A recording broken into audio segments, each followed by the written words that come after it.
Hi everyone, welcome to our channel it's Learn Daily. இந்த வீடியோவில் நம்ம என்ன பார்க்க போகிறோம் அப்படின்னா, இந்த மாதிரி குட்டியாக ஒரு பேபி ஃப்ராக் எப்படி பண்ணுறதுன்னு தான் பார்க்க போகிறோம். ஸோ நீங்கள் இந்த மெத்தட் தெரிஞ்சுக்கிட்டாலே போதும், நீங்கள் வந்து என்ன சைஸில் வேணாலும் நீங்கள் வந்து ஸ்டிச் பண்ணிடலாம். ஸோ ரொம்ப ஈஸியாக தான் இருக்கும். பேசிக் வீடியோஸ் பார்க்கணும் அப்படின்னு நினச்சிங்க அப்படின்னா நம்மளோட பிளேலிஸ்ட்டில் செக் பண்ணி பாருங்கள். ஸோ வாங்க வீடியோக்குள்ளே இப்போ போகலாம்.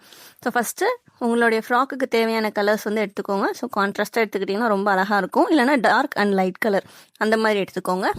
நான் இங்கே பார்த்தீங்கன்னா பிங்க் ஷேடில் எடுத்திருக்கேன். ஸோ ஃபஸ்ட்டு என்ன பண்ணணும் அப்படின்னா, இதை 2 மெத்தடில் நம்ம செய்யலாம். ஒன்று டாப் டு பாட்டம் போகலாம், இல்லை பாட்டம் டு டாப் போகலாம். ஸோ நான் வந்து அளவு எடுத்த ட்ரெஸ்ஸு வந்து கொஞ்சம் பெருசாக இருந்ததுனால ஆக்சுவலாக ஸ்டார்டிங் டாப் தான் பண்ணேன். பட் அது ரொம்ப பெருசாகிடுச்சுன்னா அதை பேஸாக வச்சுட்டு மேலே டாப்புக்குரிய பிளேஸில் எல்லாத்தையுமே ஸ்டிச்சஸ் வந்து அகைன் நானாகவே போட்டுக்கிட்டேன். ஸோ நீங்கள் வந்து என்ன பண்ணணும் அப்படின்னா, கரெக்டாக இருக்க சைஸை அளவு எடுத்துக்கோங்க. இல்லை அப்படின்னா நீங்கள் வந்து டேப் வச்சு மெஷர் பண்ணுறது ரொம்ப பெஸ்ட்டு. ஏன்னா தெரிஞ்ச பசங்களாக தான் இருக்கும், இல்லை அப்படின்னா உங்களுடைய பேபியாக தான் இருக்கும். ஸோ வந்து தெரிஞ்ச அளவை நீங்கள் எடுத்துக்கிறது நல்லது. அப்படி இல்லைன்னா அவங்களுக்கு ஃபிட்டாக இருக்க ட்ரெஸ்ஸாக பார்த்து எடுத்துக்கோங்க. பிகாஸ் இது நம்ம உள்ளன் அப்படின்றதுனால ஸ்டிச் பண்ணதுக்கப்புறம் கொஞ்சம் லூஸ் விடும். ஸோ அதனால் கரெக்டாக தான் இருக்கும். ஃபஸ்ட்டு நம்ம டாப் ஆர் பாட்டம் எங்கேருந்து பார்க்க போகிறீங்கன்னு பாருங்கள். நான் டாப்லேருந்து பாட்டம் போகிறது தான் ஃபஸ்ட்டு வந்து ப்ரிஃபர் பண்ணுவேன். மேலேருந்து கீழே நம்ம இறக்க போகிறோம். ஸோ அதனால் அந்த லென்த் எவ்வளோ இருக்குது, அவங்களோட சுற்றளவுன்னு சொல்லுவோம், சர்க்கம்ஃபரன்ஸ், அவங்களோட பாடியோட சர்க்கம்ஃபரன்ஸ் எவ்வளோ இருக்குதுன்னு பார்த்து அதுக்கு ஏற்ற மாதிரி நீங்கள் வந்து செயின் ஸ்டிச்சஸ் போட்டுக்கணும். ஓகேவா? ஸோ நான் இங்கே பார்த்தீங்கனாலே தெரிஞ்சிருக்கும், நான் செயின் ஸ்டிச்சஸ் தான் ஃபஸ்ட்டு போட்டுட்ருக்கேன். ஸோ போட்டுட்டு நான் அப்படியே கண்டினியூவாக என்ன பண்ணியிருப்பேன்னா ரோஸ் வந்து பில்ட் பண்ணிகிட்டே போயிருப்பேன். ஸோ அது மாதிரி பண்ணிவிட்டு கடைசியாக ஃபைனலாக நீங்கள் என்ன பண்ணலாம், சைடை ஸ்டிச் பண்ணிக்கலாம். அப்படி இல்லை அப்படின்னா ஸ்டார்டிங்கேவும் அந்த சர்க்கம்ஃபரன்ஸ்க்குரிய ஸ்டார்டிங் 2 எட்ஜஸ் இருக்குமா, அது ரெண்டையுமே நீங்கள் நாட் போட்டு ஜாயின் பண்ணிக்கலாம். ஸோ அது தப்பு இல்லை. ஸோ என்னுடைய பேபிக்கு வந்து 85 to 90 கிட்ட வந்து ஸ்டிச்சஸ் கவுண்டிங்ஸ் வந்து நான் போட்டிருந்தேன். உங்களுடைய பேபிக்கு எவ்வளோ வருதோ அதுக்கேற்ற மாதிரி நீங்கள் போட்டுக்கோங்க. ஓகேவா? ஸோ போட்டுட்டு அதை ஹாஃபாக ஃபோல்ட் பண்ணி பார்த்தீங்க அப்படின்னா அதை வந்து உங்களுக்கு அந்த சர்க்கம்ஃபரன்ஸ் வந்து கரெக்டாக இருக்கா இல்லையா அப்படின்றது நம்ம கண்டுபிடிச்சிடலாம். ஸோ இதுதான் உங்களுடைய ஃபஸ்ட் ரவுண்ட். ஸோ அது முடிஞ்சதுக்கப்புறம் என்ன பண்ணணும் அப்படின்னா, எக்ஸ்ட்ராவாக 2 செயின் ஸ்டிச் போட்டுக்கோங்க உங்களுடைய ஆக்சுவலாக இருக்கிற லென்த்தில் இருந்து. ஸோ போட்டதுக்கப்புறம் டபுள் க்ரூஷே போட ஆரம்பிக்கலாம். So full and full double crochet தான். மேலேருந்து கீழே வரைக்கும் உங்களுக்கு எவ்வளோ லென்த் வரைக்கும் வேணுமோ அது வரைக்கும் நம்ம என்ன பண்ணிக்கலாம், டபுள் க்ரூஷே போடலாம். ஆக்சுவலாக ஷோல்டர் கீழே நம்ம அந்த செஸ்ட்டு கொஞ்சம் மேலேருந்து ஸ்டார்ட் பண்ணுவோம். ஸோ அங்கே இருந்து ஹிப்பு வரைக்கும் ஒரே சைஸாக இருக்கும்.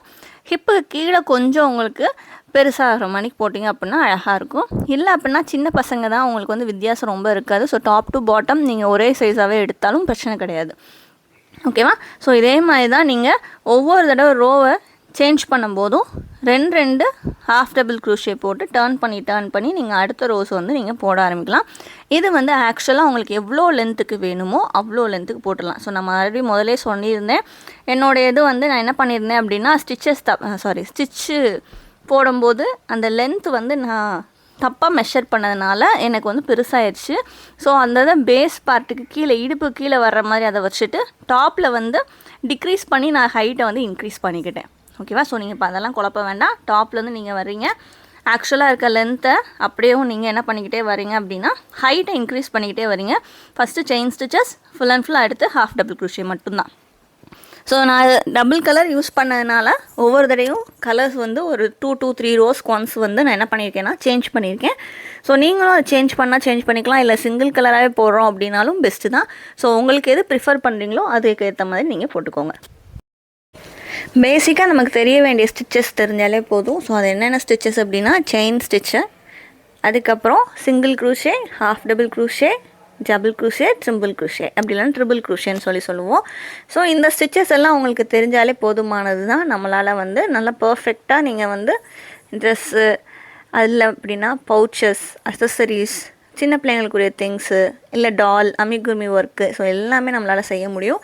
பேசிக் வீடியோஸ் எல்லாமே நம்மளுடைய ப்ளேலிஸ்ட்டில் செக் பண்ணி பாருங்கள். அது போக நம்ம நிறையா டாய்ஸ் எல்லாமே செஞ்சுருக்கோம். ஸோ அதையும் ட்ரை பண்ணி பாருங்கள். டவுட் இருந்தால் கேளுங்க, கண்டிப்பாக ரிப்ளை பண்ணுவோம். இல்லை அப்படின்னா கிளாஸ் என்கொயரிஸ் எதாவது இருந்தாலும் கேளுங்க, நம்ம கிளாஸ் வந்து எடுத்துகிட்டு தான் இருக்கோம். ஓகேவா? ஸோ இந்த சைடு வந்து பார்த்திங்க அப்படின்னா கலர் சேஞ்ச் பண்ணும்போது எக்ஸஸாக த்ரெட் இருக்கும். அந்த த்ரெட்டை வந்து நம்ம நாட் போட்டு கட் பண்ணி விட்டலாம், அது ப்ராப்ளம் இல்லை. அதுவும் இல்லாமல் நம்ம வந்து சைடு ஜாயின் பண்ண தான் போகிறோம், அதனால் என்ன ஆயிரும் அப்படின்னா உங்களுக்கு அந்த ஸ்டிச் வந்து உள்ளே போயிடும், எக்ஸஸாக வெளியே நீட்டிகிட்டு இருக்க த்ரெட். ஸோ அது வந்து ப்ராப்ளமாக வராது. ஸோ இதே மாதிரி தான் உங்களுக்கு வந்து அது எவ்வளோ லென்த்து வேணுமோ அவ்வளோ லென்த்துக்கு நீங்கள் போட்டுக்கலாம். ஓகேவா? ஸோ நான் இது டாப்புன்னு சொல்லி ஸ்டார்ட் பண்ணது, பட் பெருசானதுனால ஹிப்பு கீழே இதை வந்து வச்சுருப்பேன். ஸோ ஃபுல்லாக போட்டுட்டு முடிச்சுட்டு காட்டியிருக்கேன் பாருங்கள். ஸோ இந்த சைஸ் ஃபுல்லாமே எனக்கு வந்து இடுப்பு கிட்டே வந்தது. ஸோ இதே மாதிரி லென்த் வந்து நீங்கள் எவ்வளோ வேணுமோ அவ்வளோ எடுத்துக்கலாம். ஸோ இதுதான் என்னுடைய பேஸு. ஓகேவா? ஸோ நீங்கள் இது ஹைட்லேருந்து கீழே வரைக்கும் மொத்தமாக போட்டு சைட் ஸ்டிச்சஸை ஜாயின் பண்ணாலும் பிரச்சனை இல்லை. நான் இது வந்து பேஸை கம்ப்ளீட் பண்ணிட்டு என்ன பண்ணிட்டேன் அப்படின்னா சைடை ஃபுல்லாக ஜாயின் பண்ணிட்டு அதுக்கப்புறம் மேலே வந்து நான் வந்து ஸ்டிச்சஸ் போட ஆரம்பிச்சேன். அப்போ அந்த ஹிப்லேருந்து கீழே வரைக்கும் அந்த சைட் ஜாயின் பண்ணது இருக்கும், மேலே ஃபுல்லாக நம்ம நார்மலாக அந்த ரவுண்டு போட்ட மணிக்கு இருக்கும். ஓகேவா? ஸோ எக்ஸஸாக இருக்க த்ரெட்டை எக்ஸ்டெண்ட் பண்ணி விட்டுட்டு கட் பண்ணி விட்டுறலாம்.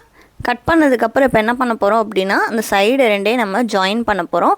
ஸோ இது நான் ஸ்டார்டிங்லேயே சொன்னது தான், நீங்கள் வந்து செயின் ஸ்டிச்சஸ் போடும்போதே அந்த ஸ்டார்டிங் அந்த 2 எட்ஜஸுமே கனெக்ட் பண்ணிக்கிட்டீங்க அப்படின்னாலும் ப்ராப்ளம் இல்லை. அப்படியே ரவுண்டாகவே நீங்கள் வந்து பில்ட் பண்ணிட்டு வர மணிக்கு இருக்கும். ஒவ்வொரு ரோ முடியும் போதும் நீங்கள் எத்தனை செயின் ஸ்டிச் போடுறீங்களோ அதை போட்டு நீங்கள் கண்டினியூ பண்ணிக்கலாம். அதாவது சிங்கிள் க்ரூஷேனா ஒரு ஸ்டிச்சு, டபுள் க்ரூஷே அப்படின்னா 2 இல்லைனா 3. ஸோ அந்த மாதிரி கவுண்டிங்ஸில் நம்ம வந்து போடுவோம், அந்த ஹைட்டுக்கு ஏற்ற மாதிரி அட்ஜஸ்ட்மெண்ட் பண்ணுறதுக்காக, ஸ்டிச்சோட கவுண்டிங்க்கு ஏற்ற மாதிரி. சரியா? ஸோ அந்த இதை போட்டு நீங்கள் வந்து ஹைட் அடுத்தடுத்த ரோ வந்து இன்க்ரீஸ் பண்ணிக்கலாம். அப்படி இல்லை அப்படின்னா ஃபுல்லாக இந்த மாதிரி ஒரு பிளாங்கெட் மாதிரிக்கு நீங்கள் ஸ்டிச் பண்ணிட்டு கடைசியாக நீங்கள் உங்களுக்கு தேவையான அளவு ஹைட்டும் வித்தும் வந்ததுக்கப்புறம் நீங்கள் வந்து அதை சைடை மட்டும் ஜாயின் பண்ணி விட்டுக்கலாம். ஓகேவா? ஸோ ரெண்டுமே நம்ம வந்து என்ன மெத்தட் ஃபாலோ பண்ணாலும் பிரச்சனை இல்லை, உங்களுக்கு எது கம்ஃபர்டபுளாக இருக்கோ அதை யூஸ் பண்ணிக்கலாம். ஸோ நான் வந்து சைடை ஃபுல்லாக இப்போ ஜாயின் பண்ணிட்டேன். ஸோ ஜாயின் பண்ணதுக்கப்புறம் என்னுடைய லென்த் ஆக்சுவலாக இப்போ தான் கொஞ்சம் பெருசாக இருக்குது அப்படின்றத கண்டுபிடிச்சேன். ஸோ அதனால் இதுக்கப்புறம் கீழே இதை வச்சுட்டு இதுலேருந்து மேலே வந்து டிக்ரீஸ் பண்ணி ஹைட்டை வந்து இன்க்ரீஸ் பண்ணியிருப்பேன். ஸோ நீங்கள் இந்த இன்க்ரீஸ்லாம் பண்ண வேண்டாம், ஒரே லென்த்தாக கரெக்டாக மெஷர் பண்ணிக்கோங்க. உங்களுடைய பேபியோட செஸ்ட்டு கொஞ்சம் மேலே இருந்து அந்த நெக்கு வரும்ல, ஃப்ரண்ட் நெக்கு, அங்கேருந்து கீழே எவ்வளோ தூரம் ஹைட் வேணும் அந்த லென்த்தும், அதே மாதிரி சர்க்கம்ஃபரன்ஸும் எவ்வளோ இருக்குதுன்னு பார்த்துட்டு ஸோ அதை வந்து நீங்கள் மெஷர்மெண்ட்டை எழுதி வச்சுக்கோங்க. டேப் பக்கத்தில் வச்சுட்டு அதை 2 வர மணிக்கு மெஷர் பண்ணிக்கோங்க. பிளாங்கெட் மானிக்கு செஞ்சுட்டு சைட் ஸ்டிச் பண்ணாலும் ஓகே தான், இல்லை ஸ்டார்டிங்கே ஃபுல்லாக நீங்கள் ஸ்டிச் பண்ணி கொண்டு வந்தாலும் ப்ராப்ளம் இல்லை தான். ஓகேவா? ஸோ நான் இதை ஸ்டிச் பண்ணதுக்கப்புறம் என்ன பண்ண ஆரம்பிச்சிட்டேன் அப்படின்னா டாப் வந்து செய்ய ஆரம்பிச்சிட்டேன்.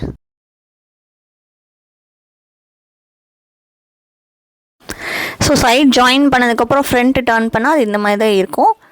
இல்லை அப்படின்னா நீங்கள் நார்மலாகவே ஸ்டிச் பண்ணதுக்கப்புறம் ஒரே மாதிரி இருக்க மாதிரி நீங்கள் ரவுண்டாக அந்த ஸ்டிச்சஸ் போட்டுக்கிட்டே வந்தீங்க அப்படின்னா இந்த வித்தியாசம் வந்து ரொம்ப தெரியாது. ஓகேவா? ஸோ அந்த எக்ஸஸாக இருக்க த்ரெட் எல்லாத்தையும் நீங்கள் உள்ளே நாட் போட்டு ஜாயின் பண்ணாலும் ஓகே தான், அப்படி இல்லை அப்படின்னா அப்படியே விட்டாலும் ஒன்றும் ப்ராப்ளம் இல்லை. லைனிங் கொடுக்கணும்னா லைனிங் கொடுத்துக்கலாம். ஸோ அது பிரச்சனை கிடையாது. ஸோ இப்போ நான் அதை கண்டினியூ பண்ண போகிறேன். டாப்புக்கு கீழே என்ன பண்ணுமோ அதே தான் பண்ண போகிறேன். பட் என்னோடய இது வந்து இப்போ இது பேஸு. ஸோ மேலே வர எனக்கு உங்களுடைய அந்த சர்க்கம்ஃபரன்ஸ் என்ன பண்ணணும், டிக்ரீஸ் ஆகணும். ஸோ அதனால் என்ன பண்ணியிருக்கேன்னா டிக்ரீஸ் வந்து அந்த கார்னர்ஸில் மட்டும் போட்டிருப்பேன், அந்த இடுப்பு சைடு வர்ற இடம் மட்டும் போட்டிருப்பேன். ஸோ டிக்ரீஸ் எப்படி பண்ணுறோம் அப்படின்றதும் நம்மளுடைய வீடியோஸில் இருக்குது, செக் பண்ணி பார்த்துக்கோங்க. மற்றபடி இது எல்லாமே சேம் ப்ராசஸ் தான். ஸோ சேம் டபுள் க்ரூஷே தான் போட போகிறேன். லென்த்து அந்த சர்க்கம்ஃபரன்ஸ்க்கு ரெடியூஸ் பண்ணுறதுக்காக டிக்ரீஸ் ஸ்டிச்சஸ் போட்டு அந்த ஸ்டிச்சஸோட கவுண்டிங்ஸை குறைச்சிட்டே வந்திருப்பேன். ஒரு 10 ஸ்டிச்சஸ் வரைக்கும் கவுண்டிங்ஸ் வந்து குறைச்சிருக்கேன். ஓகேவா? ஸோ நீங்கள் உங்களுடைய லென்த்துக்கு ஏற்ற மாதிரி போட்டுக்கோங்க. ஸோ பார்டர் பொறுத்த வரைக்கும் நமக்கு வந்து அது கொஞ்சம் வேறு ஸ்டிச் போட்டால் தான் அது அழகாக இருக்கும். ஸோ அதனால் என்ன பண்ணியிருக்கேன் அப்படின்னா எனக்கு வந்து கீழே அந்த ஷெல் ஸ்டிச் சொல்லுவோம்ல அது மாதிரி வந்து ட்ரை பண்ணியிருக்கேன். ஸோ அதுக்கு ஃபஸ்ட்டு என்ன பண்ணியிருக்கேன் அப்படின்னா 3 செயின் ஸ்டிச்சஸ் வரைக்கும் போட்டுங்க, 3 or 2 செயின் ஸ்டிச்சஸ் போட்டுக்கோங்க. ஸோ நான் இதுலேயும் என்ன தான் பண்ணியிருக்கேன் அப்படின்னா டபுள் க்ரூஷே தான் யூஸ் பண்ணியிருக்கேன். ஸோ ஃபஸ்ட்டு ஒரு ஸ்டிச்சு செயின் ஸ்டிச் அந்த நம்ம கவுண்டிங்ஸ்க்கு நீங்கள் ஏற்ற மாதிரி போட்டுக்கோங்க, அந்த ஹைட்க்கு ஏற்ற மாதிரி 3 or 2 செயின் ஸ்டிச்சஸ் போட்டுட்டு சேம் அதே ஸ்டிச்லேயும் என்ன பண்ணியிருக்கேன் அப்படின்னா டபுள் க்ரூஷே அட்டாச் பண்ணி போட்டிருப்பேன். ஓகேவா? டோட்டலாக பார்த்தீங்கன்னா ஒரு இதில் 4 ஸ்டிச்சஸ் இருக்க மாதிரி வந்திருக்கும். சரியா? ஸோ இதில் பாருங்கள், உங்களுக்கு பார்த்தீங்கன்னா புரியும். ஸோ ஃபஸ்ட்டு ஸ்டிச் மட்டும் 2 செயின் ஸ்டிச், ஒரு டபுள் க்ரூஷே, நடுவில் ஒரு செயின், அகெயின் 2 டபுள் க்ரூஷே. திரும்ப அடுத்தடுத்து வர ஸ்டிச்சஸில் எல்லாமே 2 டபுள் க்ரூஷே, ஒரு செயின், திரும்ப ஒரு 2 டபுள் க்ரோஷே. இது எல்லாமே சேம் ஸ்டிச்சஸ்லேயே நம்ம போட்டுட்டு வரணும். ஸோ ஒவ்வொரு செட்டு போடும்போதும் நடுவில் 2 ஸ்டிச்சஸ் வந்து கேப் விடணும். ஓகேவா? ஸோ நீங்கள் வீடியோ பார்த்தீங்கனாலே உங்களுக்கு புரியும். ஸோ அகெயின் ரிப்பீட் பண்ணுறேன். ஸ்டார்டிங் ஸ்டிச் மட்டும் 2 or 3 செயின் ஸ்டிச், அது பக்கத்தில் ஒரு டிசி, ஒரு செயின் ஸ்டிச், அகெயின் 2 டிசி. அதாவது டோட்டலாக பார்த்தீங்க அப்படின்னா கவுண்ட் படி பார்த்தீங்கன்னா அது என்ன கவுண்ட்டாக இருக்கும் அப்படின்னா 2 டிசி, ஒரு செயின், 2 டிசி. இதுதான். இது எல்லாமே ஒரே செயினில் தான் போடுறோம். அதுக்கப்புறம் என்ன பண்ணணும்னா பக்கத்தில் இருக்க 2 ஸ்டிச்சஸை ஸ்கிப் பண்ணிட்டு அடுத்ததில் அந்த வி ஷேப் வர மாதிரி போட போகிறோம். அடுத்ததில் போடும்போது 2 டிசி, ஒரு செயின், 2 டிசி. ஸோ இதே மாதிரி நீங்கள் கண்டினியூ பண்ண வேண்டியதான். ஸ்டார்டிங்கில் வரும்போது மட்டும் அந்த செயின் வந்து டிசியாக கவுண்ட் பண்ணிக்குவோம் நம்ம. ஓகேவா? ஸோ பார்த்தீங்கன்னா தெரியும் 2 ஸ்டிச்சஸ் நான் ஸ்கிப் பண்ணிட்டேன்னா ஸ்கிப் பண்ணிட்டு இங்கே டிசி அப்படியே டேரெக்டாக போட்டுப்பேன். 1,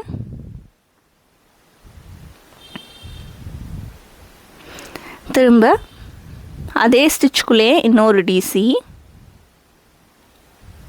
ஒரு செயின் ஸ்டிச், சேம் அதே ஸ்டிச்லேயும் அகெயின் ஒரு டிசி, இன்னொரு டிசி. புரிஞ்சிருக்கும்னு நினைக்கிறேன். டோட்டலாக 4 டிசி. அதை 2ஆக பிரித்து நடுவில் ஒரு செயின் போட்டு 2 இதை ஸ்கிப் பண்ணி போட்டிங்கன்னா இந்த மாதிரி ஷேப் வந்து உங்களுக்கு தெளிவாக கிடைக்கும். ஸோ இது வந்து என்னோடய ட்ரெஸ்ஸோடைய பார்டர் கீழே வர்றது. ஓகேவா? ஸோ அதே மாதிரியே உங்களுக்கு கண்டினியூஸாக வரும். ஸோ இதுதான் எண்டு.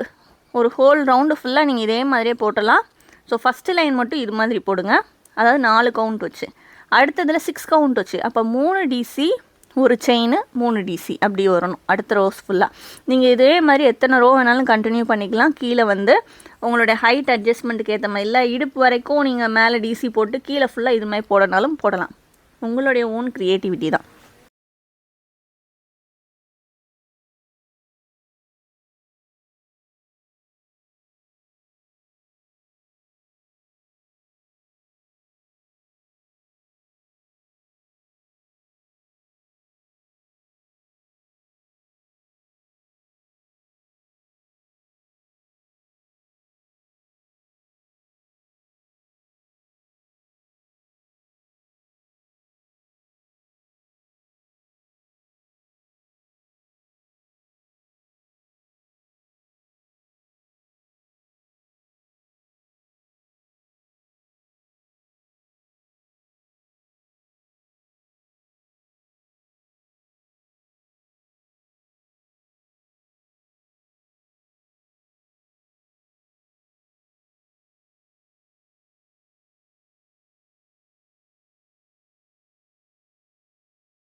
ஸோ அவ்வளோதான். நம்ம ஒரு ரோ வந்து கம்ப்ளீட் பண்ணிட்டோம்.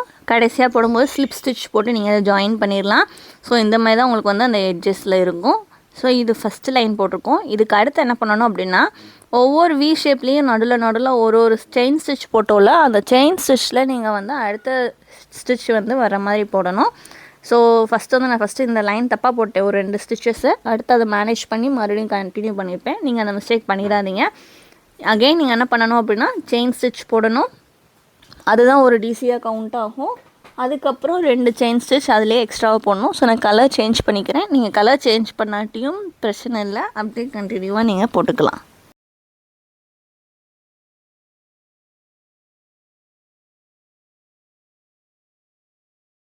ஸோ கலர் சேஞ்ச் பண்ணியாச்சு, 2 செயின் ஸ்டிச் போட்டாச்சு. ஸோ அது பக்கத்துலேயே நம்ம என்ன பண்ணணும் அப்படின்னா அகெயின் 2 டபுள் க்ரூஷே, ஒரு செயின், 3 டபுள் க்ரூஷே. ஸோ அந்த லைன் ஃபுல்லாக அப்படி தான் போட போகிறோம். ஸ்டார்டிங் மட்டும் இதுதான், அந்த 2 செயின் ஸ்டிச் போடுறது தான் நம்மளுடைய ஒரு டிசியாக கவுண்ட் பண்ண போகிறோம். அதுக்கப்புறம் பக்கத்தில் 2 டிசி, ஒரு செயின், 3 டிசி. ஸோ அப்போ ஃபஸ்ட்டு இதுக்கு முன்னாடி போட்ட ரோலை எப்படி போட்டோம், 4 டிசி போட்டோம். 4 டிசியை 2ஆக பிரித்து நடுவில் ஒரு செயின் ஸ்டிச் போட்டோம். 2 ஸ்டிச்சை ஸ்கிப் பண்ணி போட்டுட்டு வந்தோம். ஓகேவா? ஸோ அப்போ அந்த 2 டிசி செயின் 2 டிசின்றது ஒரே ஸ்டிச்சில் வரும். அடுத்த ஸ்டிச் இதே கவுண்ட் இதே செட்டு போடுறதுக்கு முன்னாடி நடுவில் ஒரு கேப் விட்டோம். அதே மாதிரி தான் இப்போ ரிப்பீட் பண்ண போகிறோம். இப்போ என்னென்னா 6 கவுண்ட்ஸு, அவ்வளோதான். அப்போது ஃபஸ்ட்டு ஸ்டிச்சில் மட்டும் அந்த 2 செயின் வந்து ஒரு டிசியாக கவுண்ட் பண்ணிக்கலாம். அது போக 2 டிசி, ஒரு செயின், 3 டிசி. அப்போ இந்த ரோ ஃபுல்லாக எப்படி வரும், 3 டிசி, ஒரு செயின், 3 டிசி. அதுக்கப்புறம் இந்த செட்டை ரிப்பீட் பண்ணுறதுக்கு முன்னாடி நடுவில் 2 செயினை வந்து ஸ்கிப் பண்ணி நீங்கள் போட்டுக்கிட்டே வரணும். அவ்வளோதான். ஸோ ரொம்ப சிம்பிள். ஸோ இதுவும் ஃபுல்லாக நம்ம டிசி தான் போட போகிறோம். என்ன 4 or 6 இதை ஒரே செட்டில் போட்டுட்டு நடுவில் 2ஆக பிரிக்கிறதுக்கு ஒரு செயின் போடுறோம். அவ்வளோதான். ஸோ இந்த ஸ்டெப்பை நீங்கள் அடுத்து அப்படியே ஃபர்தராக இதே ஸ்டிச்சை நீங்கள் கண்டினியூ பண்ணணும்னு நினச்சிங்க அப்படின்னா அடுத்தடுத்து வர ரவுண்டில் நீங்கள் என்ன பண்ணணும்னா அந்த செயின் ஸ்டிச் போட்டிருப்போம்ல, ஸோ அந்த கேப்பில் வந்து நீங்கள் போடுற மணிக்கு இருக்கும். ஓகேவா? ஸோ இந்த பார்த்தீங்கன்னா உங்களுக்கு தெரிஞ்சிருக்கும். ஸோ இப்போ நீ 3 டிசி போட்டு ஒரு செயின் போட்டேன். அகெயின் அதே ஸ்டிச்லேயே திரும்பவும் 3 டிசி வந்து போடுறேன். 1 2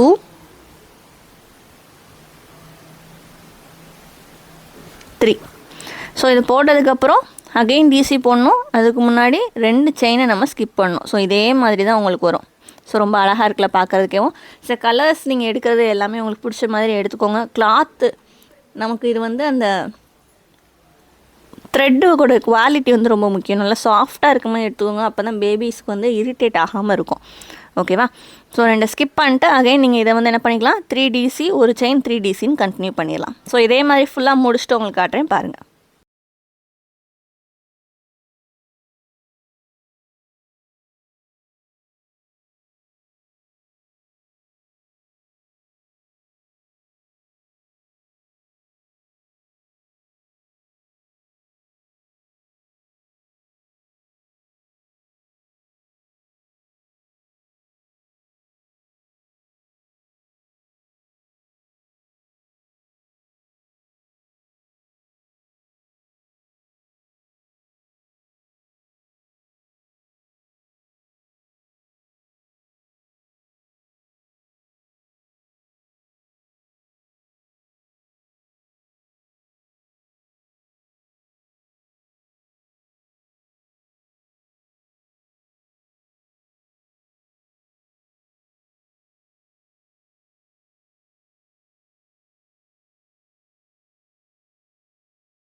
ஸோ அவ்வளோதான். இந்த ரோவும் நம்ம கம்ப்ளீட் பண்ணிட்டோம். ரொம்ப அழகாக இருக்குல்ல பார்க்குறதுக்கேவும். ஸோ ஃபைனலாக நம்ம ஜாயின் பண்ணும்போது என்ன பண்ணணும், எப்பயும் போல் ஸ்லிப் ஸ்டிச் போட்டு ஜாயின் பண்ணிடலாம். ஸோ இன்னும் ஒரு ஸ்டிச் மட்டும் நான் போடணும். ஸோ அவனுக்குள்ளே போட்டுக்கோங்க. ஸோ நான் 2 லைன் மட்டும் தான் இது போட்டிருக்கேன். ஸோ நீங்களும் 2 லைன் தான் போடணும் அப்படின்லாம் கிடையாது. உங்களுடைய ஓன் ஐடியா தான். நீங்கள் எத்தனை ரோஸ்னாலும் போட்டுக்கலாம். ஸோ நான் வந்து top to bottom full and full டிசியே போட்டு கீழே 2 ரோ மட்டும் இந்த மாதிரி ஷெல் ஸ்டிச் மாதிரி வர்ற மாதிரி நான் போட்டிருக்கேன். இல்லை நீங்கள் அப்படி போடலை, நான் இடுப்பு வரைக்கும் மட்டும் அந்த டிசி போட்டு கீழே ஃபுல்லாக இது மாதிரி கலராக சேஞ்ச் பண்ண போகிறேன், இல்லை சேம் கலர்லேயும் இது மாதிரி கொடுக்க போகிறேன் அப்படின்னாலும் நீங்கள் கொடுத்துக்கலாம். ஸோ இதிலே அந்த செயின் ஸ்டிச் அந்த இடத்துல பீட்ஸ் வச்ச மாதிரிலாம் போடலாம். நீங்கள் ஸ்டார்டிங்லேயே உள்ள அந்த த்ரெட்டுக்குள்ளே வந்து பீட்ஸ் உள்ளே வர மணிக்கு நீங்கள் போட்டிருக்கணும். ஓகேவா? ஸோ அது நம்ம சாய்ஸ் தான். நீங்கள் எப்படினாலும் க்ரியேட் பண்ணிக்கலாம். ஸோ இப்போ இதை வந்து நம்ம என்ன பண்ண போகிறோம் அப்படின்னா ஸ்லிப் ஸ்டிச் போட்டு ஜாயின் பண்ண போகிறோம். ஸோ ஜாயின் பண்ணிட்டோம் அப்படின்னா நமக்கு இது ரெடி. ஸோ எக்ஸஸாக இருக்க த்ரெட்டை நம்ம கட் பண்ணி விட்டுறலாம்.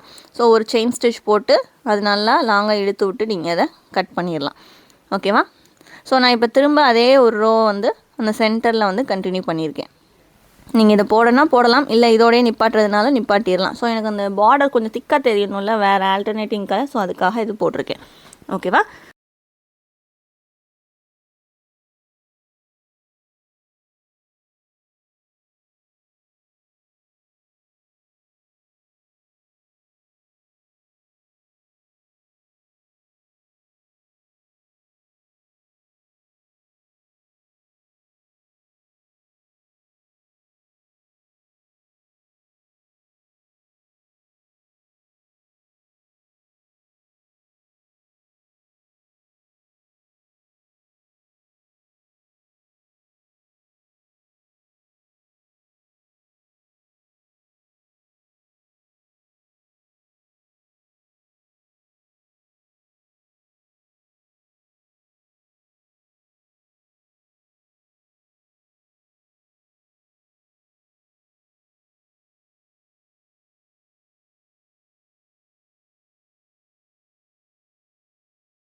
ஸோ அவ்வளோதான், அந்த ரோவும் கம்ப்ளீட் பண்ணிட்டோம். எக்ஸஸாக இருக்க த்ரெட்டை எடுத்து நம்ம ஒரு செயின் ஸ்டிச் போட்டு அதை கட் பண்ணி வெளியே எடுத்துடலாம்.